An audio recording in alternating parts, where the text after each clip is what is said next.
আমি চাঁদকে বলি তুমি সুন্দর নও আমার মায়ের মতো, গোলাপকে বলি তুমি মিষ্টি নও আমার মায়ের মতো।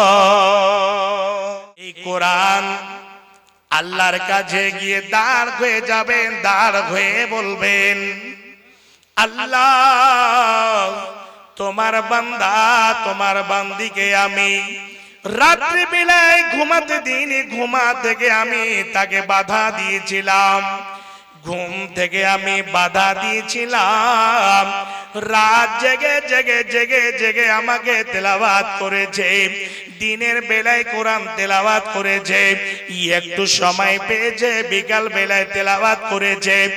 সব সময় যেন এরকম কাজ থেকে যদি অল্প সময় ফুরসাত হয়েছে, সময় পেয়েছে, চট করে কোরআনটাকে খুলে নিয়ে বসে গিয়েছে। হে যুবক ভাই, হে আমার মা জননীরা শুনে রাখুন, এই কোরআন আল্লাহর কাছে গিয়ে দাঁড় হয়ে যাবে, আর দাঁড় হয়ে আল্লাহ রাব্বুল আলামিনের কাছে আপনাদের জন্য সুপারিশ করবে। কি বলবে? আল্লাহ যতক্ষণ পর্যন্ত এই তোমার বান্দা বান্দিকে ক্ষমা না করবে আমি এখান থেকে সরব না। বাপজান আমার, আজকে বন্ধু অনেকে রয়েছে, আজকে টাকা পয়সা অনেক জায়গাতে খরচ করেন। হে বাপজানেরা, ফজরের নামাজ পড়ে আবার চায়ের দোকানে গিয়ে বসে আমরা গল্প গুজব করি, আমরা সেই জায়গাতে গিয়ে গীবতের আড্ডায় পড়ে যাই। হে বাপজান আমার, এই দুনিয়ার রং তামাশাকে লাথি মেরে যদি একটু সময়টা এই জায়গাতে দেন, ফজরের নামাজ হয়ে গেল, সুন্দর করে মসজিদে বসে বসে কোরআন তেলাওয়াত করব, সুন্দর করে জিকির আজকার করব, আল্লাহর কাছে দোয়া করব, আল্লাহর সঙ্গে কানেকশন তৈরি করে রাখব, তাহলে পারে অবশ্যই আল্লাহ রাব্বুল আলামিন আমাদের জন্য সুন্দর জায়গা তৈরি করে রেখেছেন। নচিত যদি আমরা এরকম সময়টাকে দুনিয়ার রং তামাশাতে যদি আমরা কাটিয়ে দিই, আমরা যদি কোরআনটাকে একবার খুলে না দেখি, শুনে নেন সে ভীষণ দিনে এইরকম কোন মানুষ কোন জিনিস আপনার সুপারিশ করবে না। সেই দিন আপনাকে এইরকম জ্বলন্ত আগুনে জ্বলতে হবে। কই যায় রে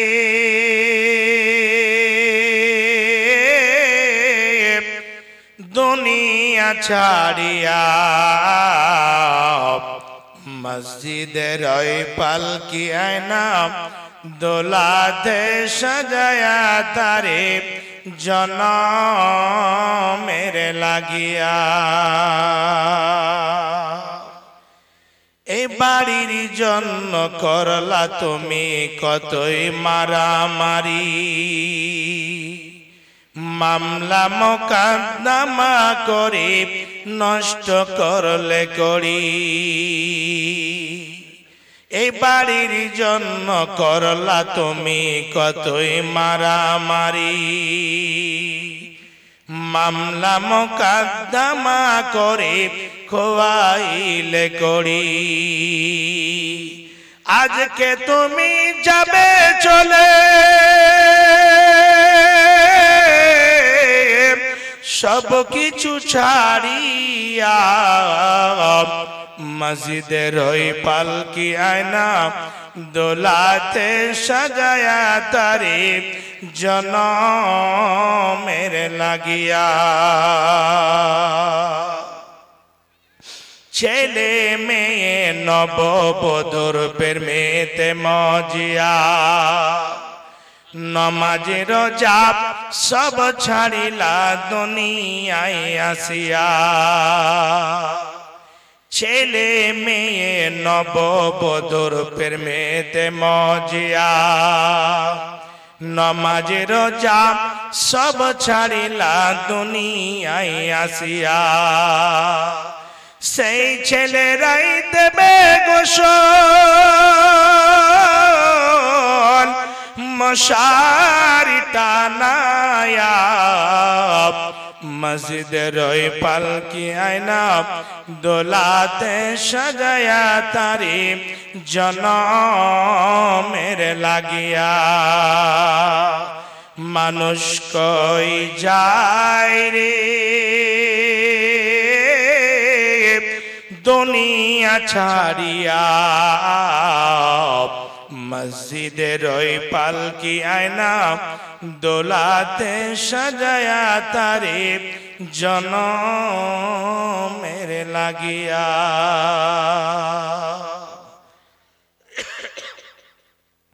উপস্থিত শ্রদ্ধেয় ও সম্মানীয় নির্বাচিত আজকে মহদী সভার সভাপতি মহাশয়, মঞ্চের উপরে উলমায়ে কেরাম, আমার সামনে বসে থাকা ইসলাম দরদি, ইসলাম পিপাসু ভাই সকল, পর্দার অন্তরালে বসে থাকা অবলা সরলা মা এবং খালারা,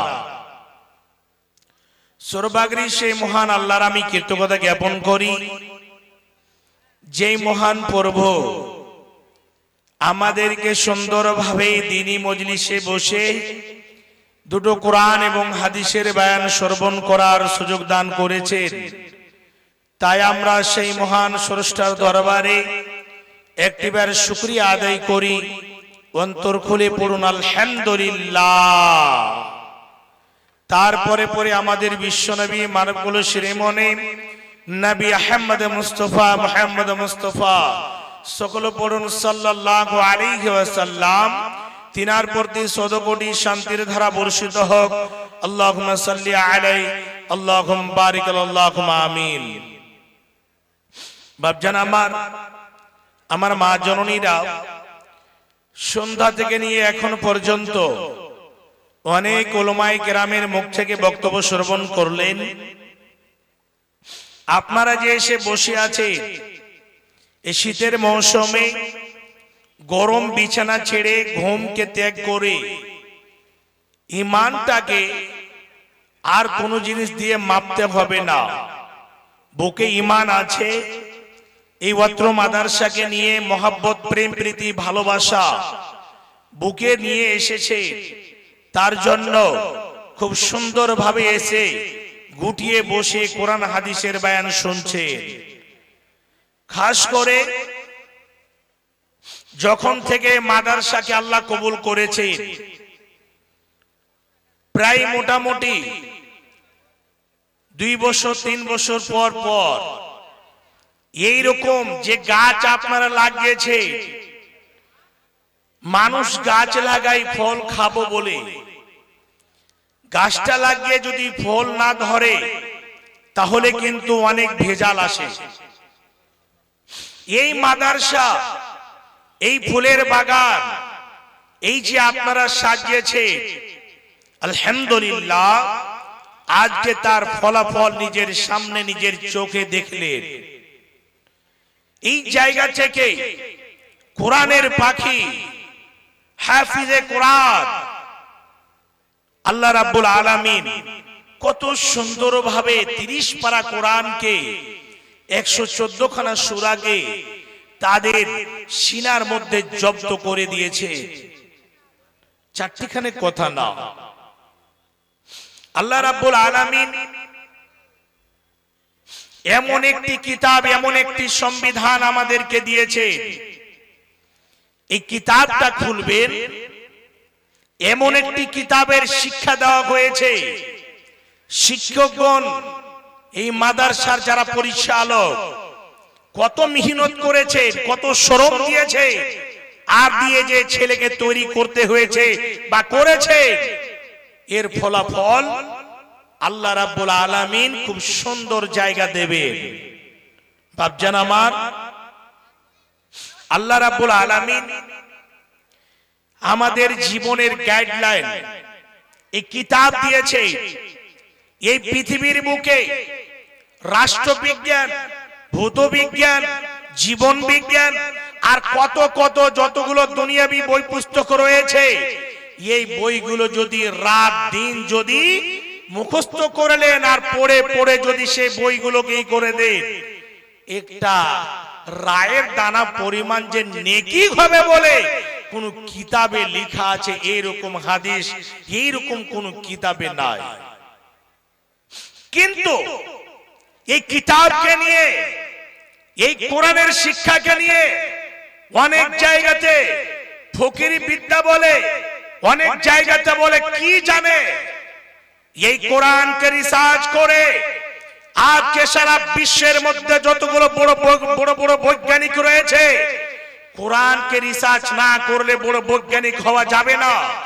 এই কোরআনকে রিসার্চ না করলে একজন বড় ডাক্তার হতে পারবে না। এই কোরআনকে রিসার্চ না করলে একজন বড় সায়েন্টিস্ট হতে পারবে না। এই পৃথিবীর বুকে কোরআনের মতো বড় কিতাব, কোরআনের মতো একটা কিতাব দুনিয়ার বুকে কোন মায়ের বেটা যদি জন্ম নিয়ে থাকে, একটা সূরা তো দূরের কথা, একটা আয়াত তৈরি করে দেখা। আমাদের জীবনে যা জিনিসের প্রয়োজন, কেমন করে চলতে হবে, নিজের জীবনটা কেমন করে কাটাতে হবে, এই কিতাবের মধ্যে একটা একটা করে দিয়ে দিয়েছেন। আল্লাহ রাব্বুল আলামিন এই কিতাব নাজিল করলেন আমাদের শেষ নবী নবী মুহাম্মদুর রাসূলুল্লাহ সাল্লাল্লাহু আলাইহি ওয়াসাল্লামের উপরে। আজকে আমরা কোরআনকে খুলে দেখি না, এই কোরআন পড়লে কি হবে এবং এই কিতাবের মধ্যে কোনো কি ভুল ত্রুটি রয়েছে? অনেক বই পুস্তক রয়েছে পৃথিবীর বুকে, ওই সমস্ত কিতাবের শেষে রাইটার লিখে এই কিতাবটাকে আমি প্রেস থেকে ছাপিয়ে বের করলাম, কোনো যদি ভুল ত্রুটি থাকে আমাকে ধরিয়ে দেবেন, এই কিতাবটাকে আমি দ্বিতীয়বার সংশোধন করে বের করার চেষ্টা করব। কিন্তু আল্লাহ রাব্বুল আলামিন শুরুতেই সূরা বাকারা শুধু খুলবেন, আল্লাহ রাব্বুল আলামিন চ্যালেঞ্জ করেছে। আল্লাহ বলেন, ওরে আমার বিশ্বাসী বান্দারা তোমরা শুনে নাও, ওরে আমার শেষ সারা পৃথিবীর বান্দা বান্দিরা তোমরা শুনে রেখো, আমি এই কিতাব দিলাম। আল্লাহ রাব্বুল আলামিন আকাশ থেকে লৌহে মাহফুজ থেকে জমিনের বুকে এমন একটি কিতাব আমাদেরকে দিয়েছেন।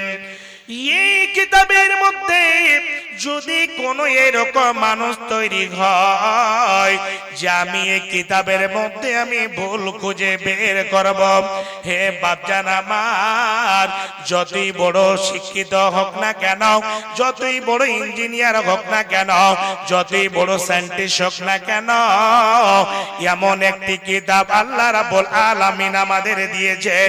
এই কিতাবের মধ্যে এক রায়ের দানা পরিমাণ কোন এইরকম শখ ছন্দ বের করতে পারবে না। আল্লাহ বলেন, এই জায়গাটাতে আল্লাহ রাব্বুল আলামিন আগেই চ্যালেঞ্জ করেছেন, আলিফ লাম মিম যালিকাল কিতাবু লা রাইবা ফীহি।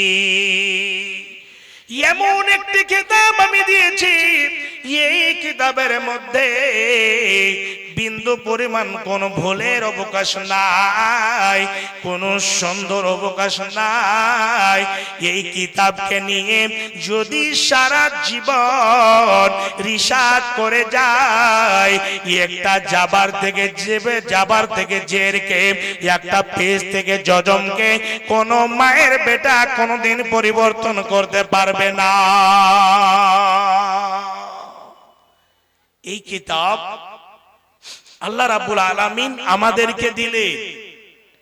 এই কিতাব যদি আমরা সুন্দরভাবে পড়ি, বিশ্বনবী বলেন, একটা যদি আলিফ লাম মিম তিনটা হরফ রয়েছে, এই জায়গাটাতে আল্লাহ রাব্বুল আলামিন কত বড় ফজিলত দিয়েছেন। এই কোরআনের মধ্যে 1 2 দুই করে 114 খানা সূরা রয়েছে। এই 114 খানা সূরাকে আল্লাহ রাব্বুল আলামিন আলাগ আলাগ ফজিলত দিয়েছেন।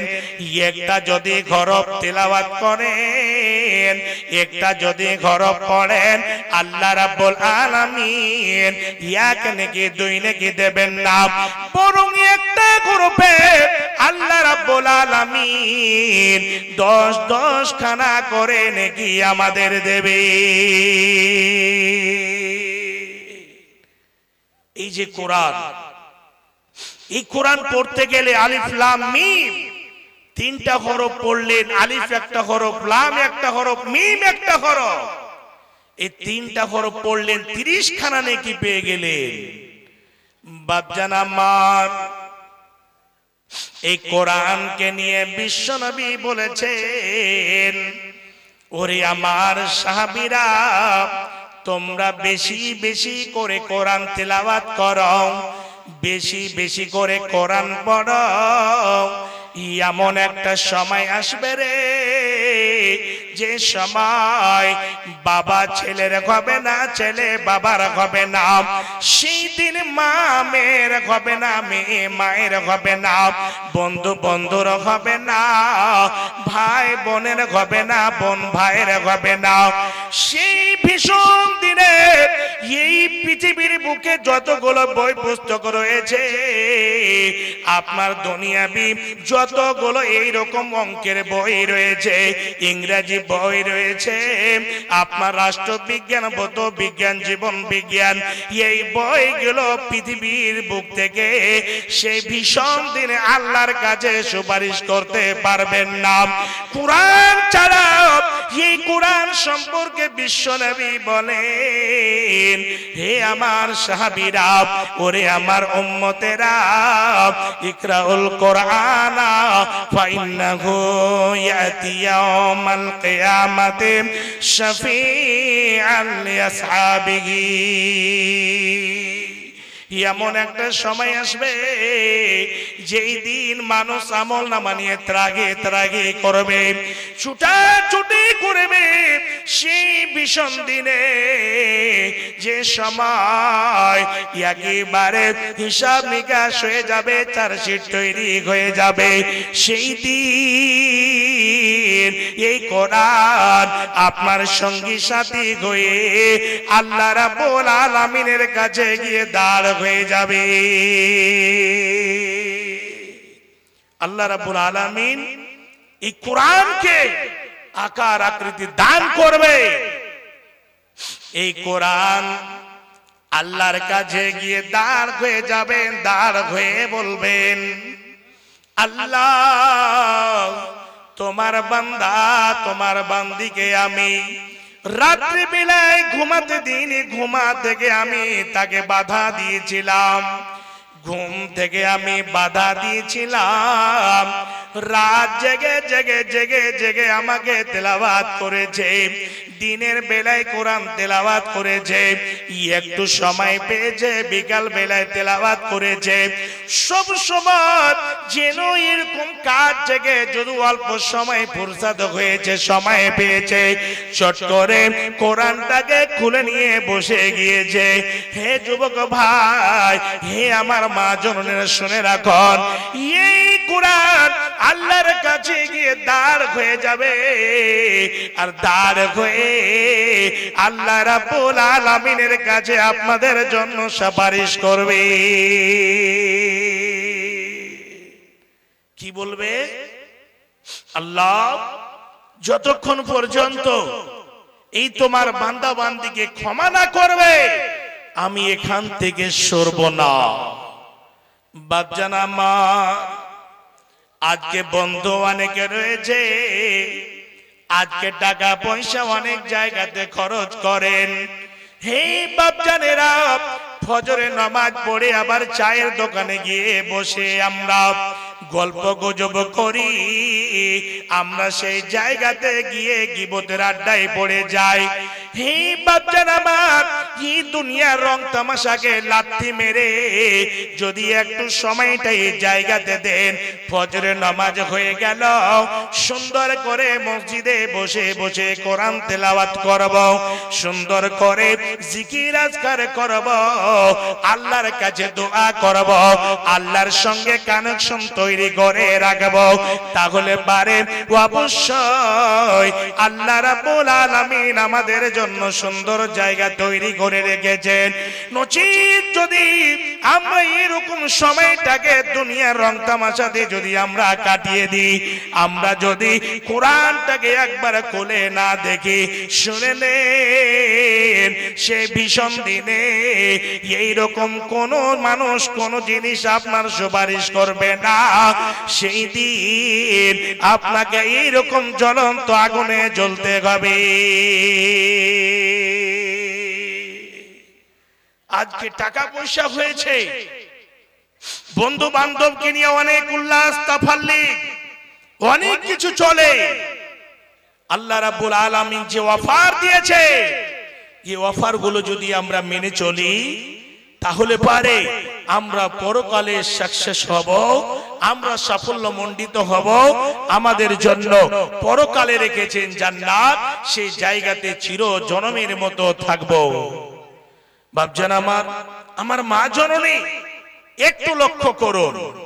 দ্বিতীয় হাদিসে আসেন, আল্লাহ পাকের নবী কি বলছেন? নবীজি বলেন, আসসিয়াম ওয়াল কুরআন ইয়াশফিয়ান লিল আবদি ইয়াউমাল কিয়ামাহ।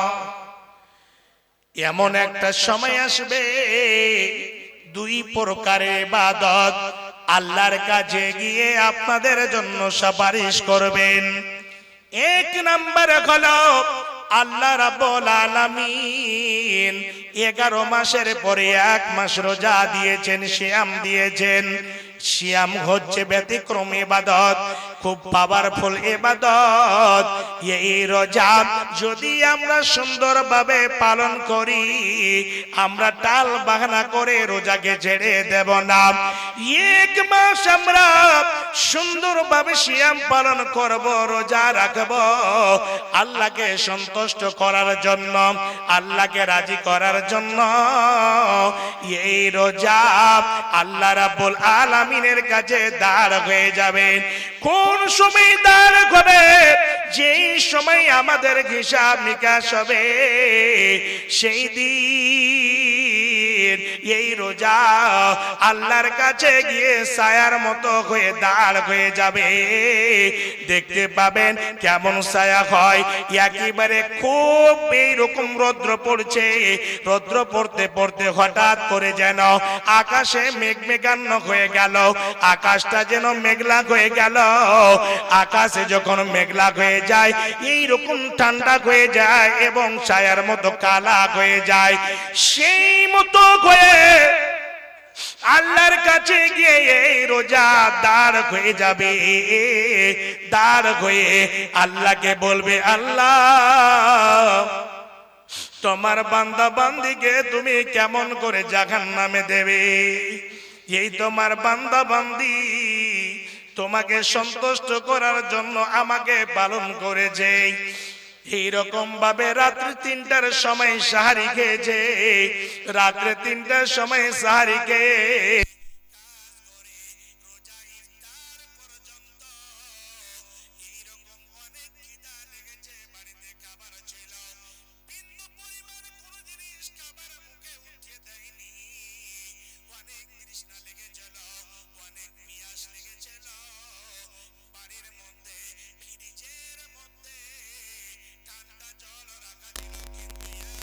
মুখে উঠিয়ে দেয়নি।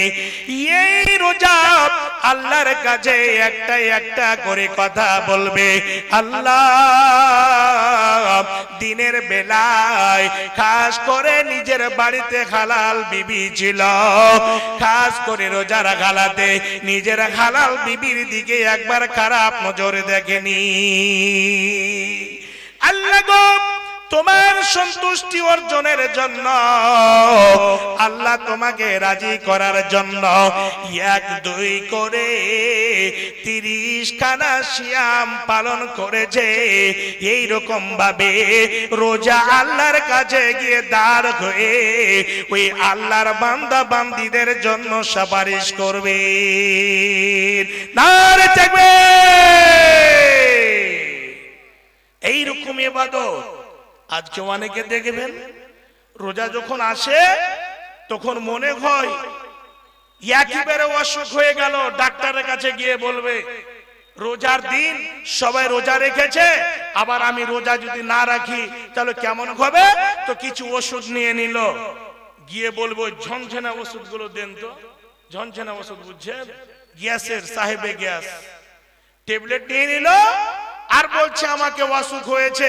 আর এই যে আপনার কি বলছে ফাটকি চকে গিয়ে আর কত কি চকে গিয়ে ওখানে গিয়ে বলছে দেন পুরি দেন, 8টার সময় গিয়ে বসে পুরি ভাজতে আছে আর খেতে লাগলো, বলছে অসুখ মানুষ কি করব, খেতে খেতে খেতে খেতে একেবারে 52টা পুরি খেয়ে শেষের বেলা শ্বাসটাকে ছেড়ে দিয়ে একেবারে 2টা গ্যাসের ট্যাবলেট মেরে দিয়ে ওখান থেকে উঠে চলে গেল। একে ফের আবার কত বড় অসুখ হয়েছে। হাইরে, এই রকম রোজা দেখতে গেলে অনেক আল্লাহর বান্দাকে আগে থেকে 2-3 দিন আগে থেকে ওকে কোতরান ধরে নেয়, ও জান চলে না মৌলানা সাহেব, মৌলানা সাহেব রোজা করতে পারবো কি পারবো না। এই চিটার বাচ্চার জীবনে রোজা করে। গ্রামের মন্ডল সর্দার ফেতরা নেবে না, ওকে কল বলে করবে, ওই লেগে বেচারা ছুটকারা নেওয়ার লেগে বলি সাহেব, সর্দারজি সাহেব, মরল সাহেব আর বলিয়েন না, হার্টের পেশেন্ট তো, ডাক্তার বলেছে সব সময় তুমি খাইতে থাকিও না তো মরে যাবে। ও রোজা করবে না, ওকে আসলে হার্টের অসুখ হয়েছে না কোন শারীরিক কোন অসুখ হয়েছে, ওকে আসলে অন্তরের বেমারি ওর অন্তরে ঢুকে পড়েছে, এই জন্য বেচারা ও রোজাকে আর গুরুত্ব দিল না। আরে মাথা মোটা শুনেন, রোজা আল্লাহর কাছে গিয়ে সুপারিশ করবে, কিন্তু 2টা হাদিস খুব সুন্দর করে স্মরণে রাখবেন।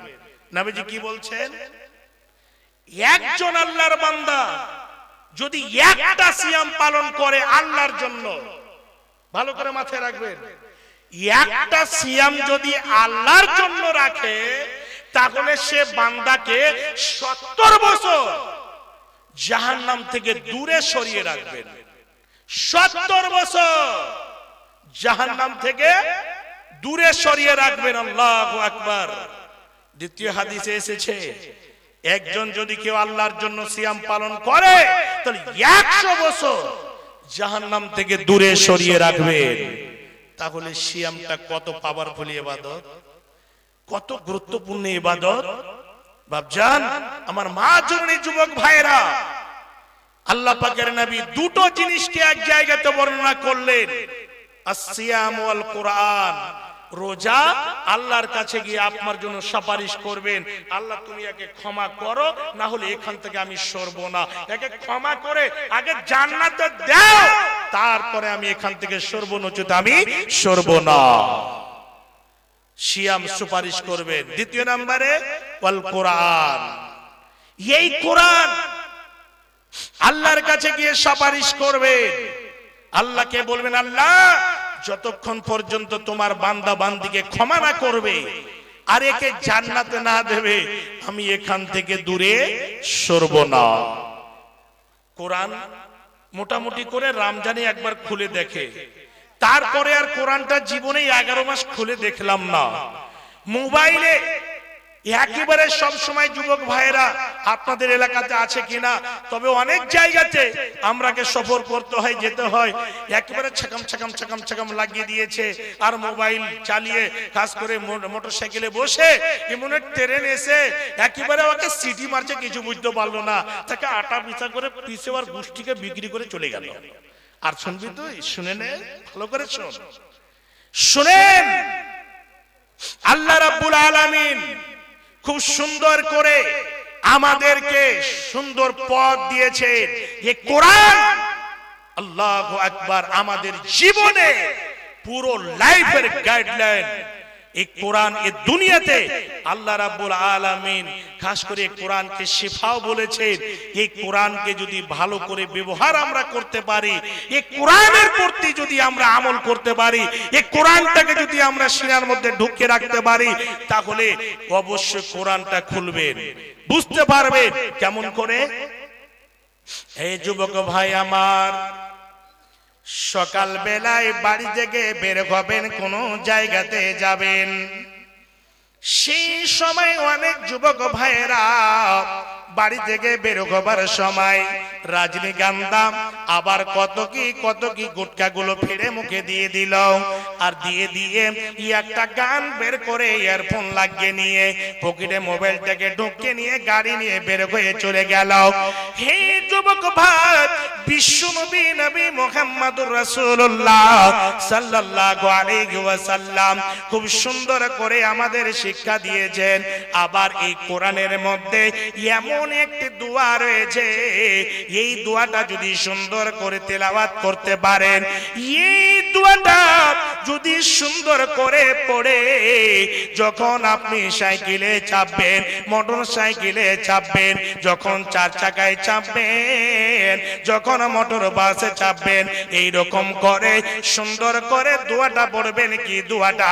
সুবহানাল্লাযী সাখারা লানা হাযা ওয়া মা কুন্না লাহু মুকরিনিন ওয়া ইন্না ইলা রাব্বিনা লামুনকালিবুন। এই দোয়াটা যদি পড়ে সুন্দরভাবে মোটর সাইকেলে যদি চেপে সফর করেন, কোন শয়তান আপনাকে যেন পুরো দিন সারা দিন যেখানে যেখানে যাবেন কোন রকমের আপনাকে ক্ষতিগ্রস্ত হয়ে ফেলতে পারবে না।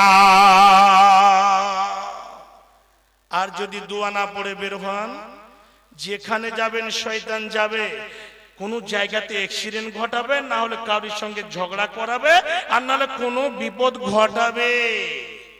কোরআনে এক এক করে সব কিছু দেওয়া আছে বাপজান।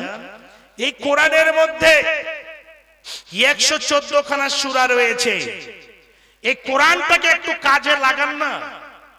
আজকে ধনী হয়েছে, 4টা সিকিউরিটি লাগাবেন, 5টা সিকিউরিটি নিয়ে ঘুরে আপনার জানটা বেঁচে যাবে, আপনাকে এটা আস্থা আছে?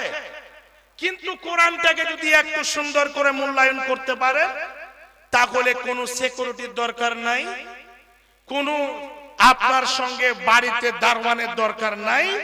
এই কোরআনটা খুলেন। বিশ্বনবী কি বলেন?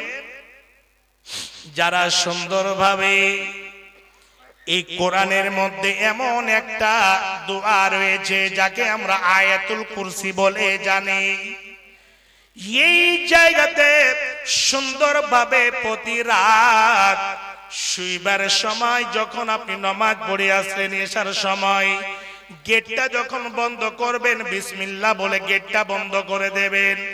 আর যদি বাইরে গেটের ব্যবস্থা না থাকে, তাহলে নবীজি বলেছেন একটা কোনো খড়কুটা নিয়ে বিসমিল্লাহ বলে ওই গেটের মতো করে ওই জায়গাটাতে রেখে দেন। আর সারা রাত আপনার ওই গেট দিয়ে কোন রকমের শয়তান আপনার বাড়িতে প্রবেশ করতে পারবে না। হয়ে গেল। আবার বাড়ির মধ্যে আসলেন, বাড়ির মধ্যে এসে যখন ঘুমাতে যাবেন, রুমের গেটটাকে বিসমিল্লাহ বলে বন্ধ করে দেবেন। আবার বিছানাতে গিয়ে সুন্দর করে বিছানায় বসে সূরা ফাতিহা তেলাওয়াত করবেন। আবার সূরা নাস, সূরা ফালাক তেলাওয়াত করবেন। কুলহু সূরা পড়বেন। পড়ার পরে খাস করে এই রকম ভাবে আল্লাহু লা ইলাহা ইল্লা হুয়াল হাইয়ুল কাইয়্যুম এই আয়াতুল কুরসি পড়বেন। পড়ার পরে সুন্দরভাবে শোয়ার দোয়া পড়ে ডান কাঁধে ঘুমিয়ে যাবেন। বিশ্বনবী বলছেন, যারা নিয়মিত ভাবে সুন্দর করে প্রতি রাত আয়াতুল কুরসি পড়ে রাত্রে বেলায় বিছানাতে ঘুমাবে, বিশ্বনবী বলেন আল্লাহ রাব্বুল আলামিন সঙ্গে সঙ্গে একখানা ফেরেশতা আপনার বাড়িতে দারওয়ান হিসাবে দিয়ে দেবে। সেই ফেরেশতা এসে কতক্ষণ পর্যন্ত থাকবেন? সূর্য ওঠা পর্যন্ত থাকবেন। হে বাপজান আমার, সেই ফেরেশতা এসে আপনার বাড়ি জোগাবে, গাড়ি জোগাবে। আপনারা পুরো পরিবার যে রাত্রি বেলায় ঘুমিয়ে থাকবেন, আপনার বাড়িতে কোন রকমের ষড়যন্ত্র হতে দেবে না।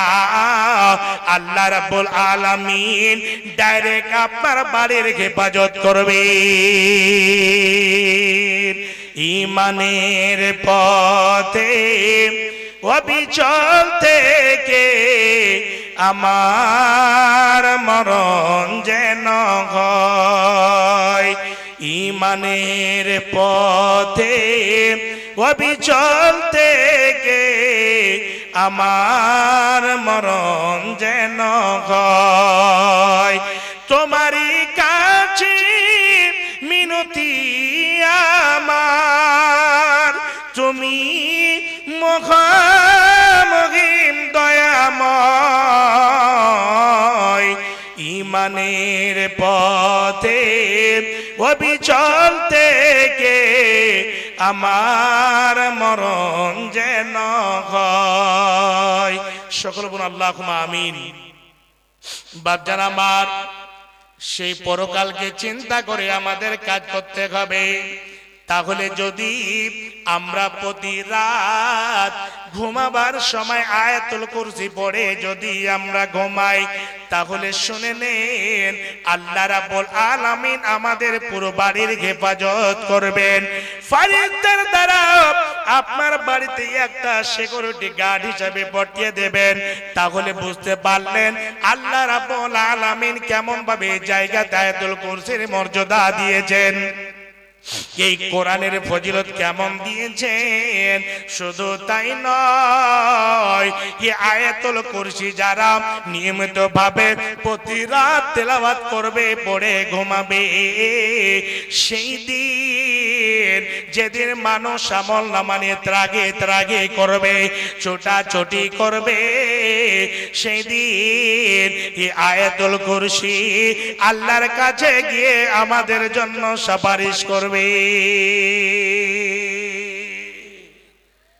দুইটা সূরা সম্পর্কে হাদিসের মধ্যে এসেছে, একটা হচ্ছে সূরা আলে ইমরান এবং সূরা বাকারা। আরো অন্যান্য সূরা সম্পর্কে অনেক হাদিস রয়েছে। বিশ্বনবী বলেন, যারা সময় পেতে গেলে বেশিরভাগই দুইটা সূরা তেলাওয়াত করবে, সূরা বাকারা এবং সূরা আলে ইমরান। বিশ্বনবী বলেন, ওই বান্দা বান্দির আগে আগে আগে আগে আল্লাহর কাছে গিয়ে দাঁড় হয়ে যাবেন। দাঁড় হয়ে গিয়ে আল্লাহর সঙ্গে অভিযোগ চালু করে দেবেন, আল্লাহর সঙ্গে তর্ক বিতর্ক চালু করে দেবেন।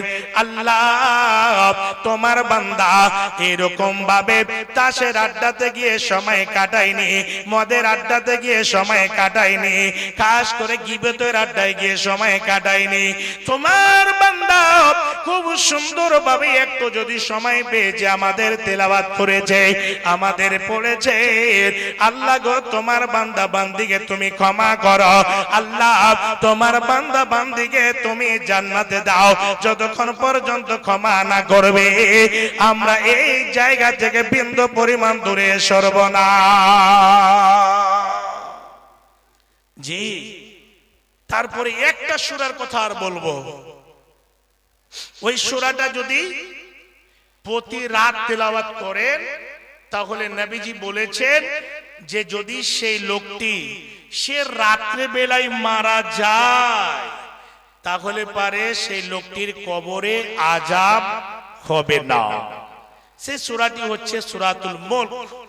তাবারাকাল্লাযী বিয়াদিহিল মুলক ওয়া হুয়া আলা কুল্লি শাইইন কাদির। এই সূরা আপনি যদি মুখস্থ পারেন মুখস্থ পড়বেন, যদি না পারেন কোরআনটা খুলে পড়বেন।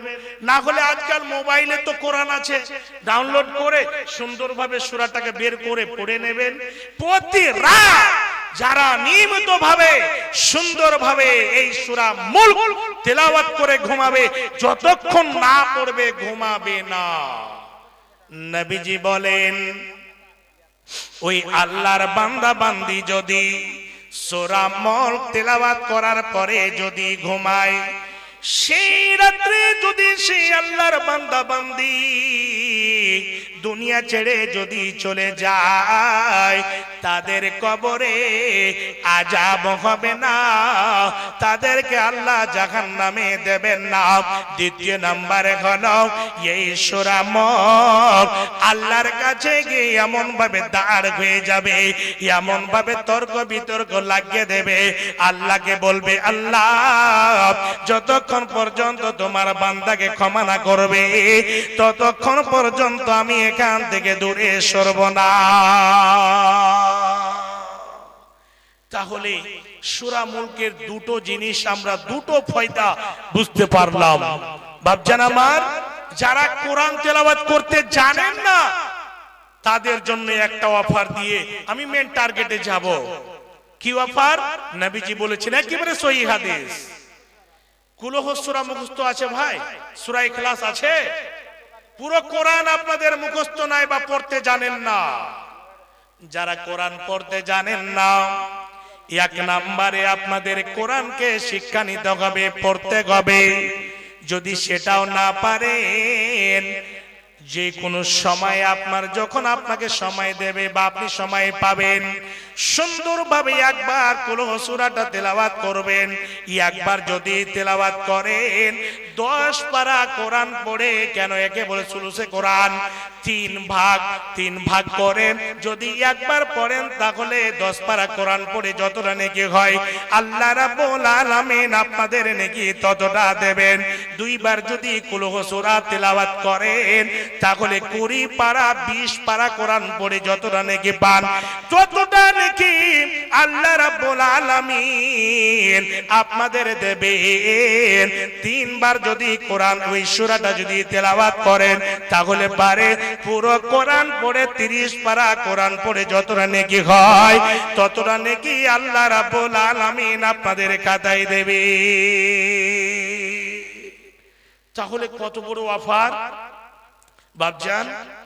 কালকে আমি এতে ছিলাম দিলারপুর কালীগঞ্জ কাঠতিয়ার পার্শ্বে, একজন মা এসেছে।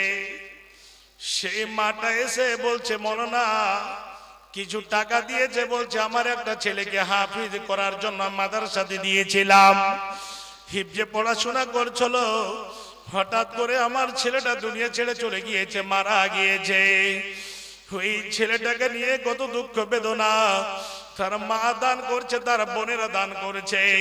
ছোট ছোট বাচ্চাগুলো মায়ের আগা দিক দিয়ে যখন যাচ্ছে তখন মায়ের অন্তরটা যেন ফেটে যাচ্ছে। হায় রে, আমার ছেলেটা বেঁচে থাকলে আমার ছেলেটা হাফিজে কোরআন হতো। আমি কত গৌরব করতাম যে আমার ছেলে একজন হাফিজে কোরআন। ওই মা কাঁদতে কাঁদতে এসে দান করছে, বলছে মরনা আমার ছেলেটার কথা আমি ভুলতে পারি না। বাপজান আমার, এই যে ছেলেগুলো হাফিজে কোরআন তৈরি হয়েছে, মা বাপ কত কষ্ট করেছেন। এই যে আজকে খাস করে মাদ্রাসাতে শিক্ষকগণ কত কষ্ট করে শিক্ষা দিয়েছেন, এই মাদ্রাসার যারা পরিচালক তারা কত কষ্ট করেছেন। হে বাপজান আমার, এ হাফিজে কোরআনের মর্যাদা যতটুকু রয়েছে আজকে মাঝে পাগড়ি দিয়ে দেওয়া হলো। বিশ্বনবী বলেন মান কারা আল কোরআন ওয়া আমিলা বি, যারা কোরআন পড়বে এবং তার প্রতি আমল করবে, এমন একটা সময় আসবে কিয়ামতের দিন এই হাফিজে কোরআনের মা বাবাকে মাথার উপরে যেন একটা করে মুকুট পরানো হবে, তাজ পরানো হবে। কেন? এই হাফিজে কোরআনের মর্যাদার জন্য মা বাবাকে আল্লাহ সম্বর্ধনা জানাবে। এই মাদ্রাসার জন্য, এই গরিব মাদ্রাসা, এই মাদ্রাসাতে যে আপনারা টাকা দেন, আমি বলি টাকা নয়, আপনাদের শরীরে রক্ত দিচ্ছে, মাথার ঘাম পায়ে ফেলে 10 টাকা ইনকাম করছেন, ওখান থেকে আপনারা যে মাদ্রাসাতে দান করছেন।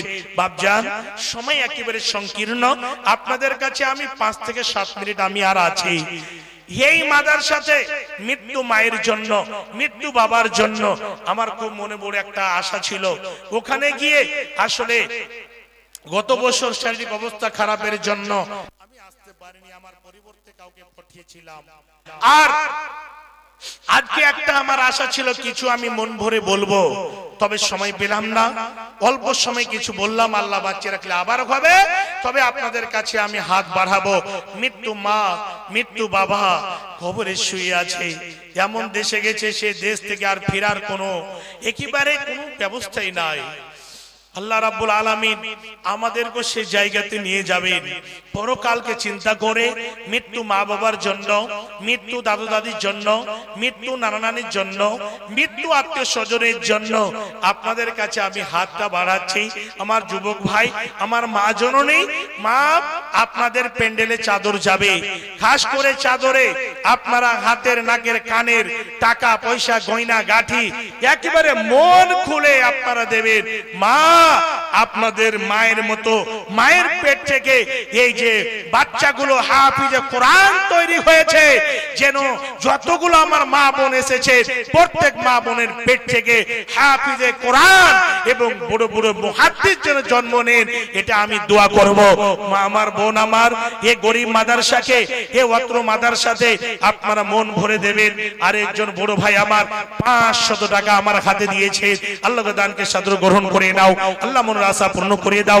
আল্লাহ হায়াত দারাজ করো, দীর্ঘজীবী করে বাঁচিয়ে রাখো। আল্লাহুম্মা আমিন, আল্লাহুম্মা আমিন। বাপজান আমার, আপনাদের কাছে আমি 30 পারা কোরআনের কথা যে বললাম, 114টা সূরা আছে, 30 পারা কোরআন, একটা পারা কোরআনে একটা করে 1000 টাকা। 30 জন আল্লাহর বান্দা বান্দি কে আছেন এখানে চটচট করে শুধু খালি এসে মুসাফাটা করবেন আর বলবেন আমি এক পারা কোরআনের দাম আমি দেব 1000 টাকা। এই 1000 টাকা বেশি টাকা নয়। এই জায়গাতে সাদকা করবেন, দান করবেন। বিশ্বনবী বলছেন, মা নাকাসাত সাদাকাতুন মিন মালিন, সাদকা করতে গেলে আপনার মালধন সম্পদ কমে যায় না, বরং আপনার মালধন সম্পদকে আল্লাহ আরো বৃদ্ধি করে দেবেন। माशाअल्लाह। महिलाओं के पंडाल में 2-4 मेरे अजीज भाई क्या कहता है, चादर लेके महिलाओं के पंडाल में घूमेंगे। लास्ट में अगर कोई महिलाएं कुछ आपको चंदा दे दे, मेहरबानी करके 2-4 टीम अल्लाह के वास्ते घूमिए महिलाओं के पंडाल में। इंशाल्लाह लास्ट में कुछ चंदा हो जाएगा। महिलाएं अभी बहुत हैं। যারা জিম্মেদারি নিয়েছেন মা বোনদের প্যান্ডেলে চাদর নিয়ে যান চট করে। আর একজন বেনামিতে ভাই আমার 3000 টাকা দিয়েছেন, নারে তাকবীর, আল্লাহু আকবার। মহব্বত, প্রেম, প্রীতি, ভালোবাসা আগো দিয়েছেন, কিন্তু শুধু বলেছি 3000 টাকা। আলহামদুলিল্লাহ। আল্লাহ গো, বেনামিতে দান করেছেন, আল্লাহ তুমি অন্তর্যামী, তুমি সিনার কথা জানো। আল্লাহ কি উদ্দেশ্য দান করেছে জানি না, কোন যদি এরকম উদ্দেশ্য থাকে তার উদ্দেশ্য সামনে রেখে দাও। আত্মীয় স্বজনকে যদি অসুখ বিসুখ থাকে আল্লাহ তাকে সেবায় কামলা আজলা দান করো। আল্লাহ গো, কেউ যদি কবরবাসী হয়ে থাকে দানের বিনিময়ে তাদের কবরকে গোলবাগে ফুলবাগে করে দাও, তাদের কবরকে রুহে মাগফিরাত করে দাও। আল্লাহুম্মা আমিন, আল্লাহুম্মা আমিন। আরেকজন ভাই আমার 500 টাকা দিয়েছেন। यार भाई बड़ो भाई सऊदीতে খাটছে যেন সুস্থ শরীর ভালো। আচ্ছা, মাশাআল্লাহ।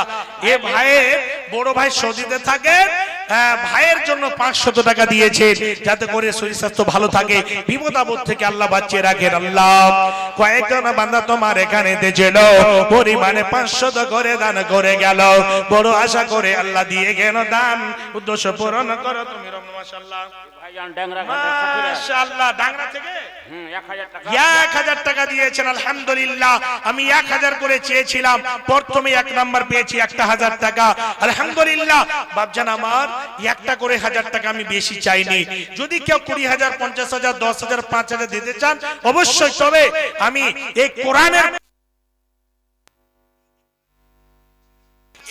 30 পারা কোরআন একটা করে 1000 টাকা। 30 জন আল্লাহর বান্দা কে আছেন যুবক ভাই, চট করে দাঁড়াবেন, দাঁড় হয়ে বলবেন আমি 1000 টাকা দেব, আমি 1000 টাকা দেব।